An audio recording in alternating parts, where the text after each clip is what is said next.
అయితే ప్రభువు దినము దొంగ వచ్చినట్లు వచ్చును. ఆ దినమున ఆకాశములు మహాధ్వనితో గతించిపోవును, పంచభూతములు మిక్కటమైన వేండ్రముతో లయమైపోవును, భూమియు దానిమీదనున్న కృత్యములను కాలిపోవును.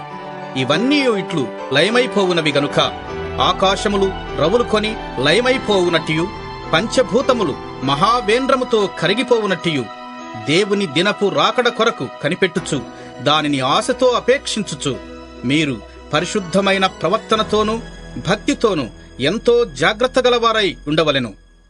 అయినను మనమాయన వాగ్దానమును బట్టి క్రొత్త ఆకాశముల కొరకును క్రొత్త భూమి కొరకును కనిపెట్టుచున్నాము. వాటియందు నీతి నివసించును. ప్రియులారా, వీటి కొరకు మీరు కనిపెట్టువారు గనుక శాంతము గలవారై ఆయన దృష్టికి నిష్కలంకులుగాను నిందారహితులుగాను కనపడునట్లు జాగ్రత్త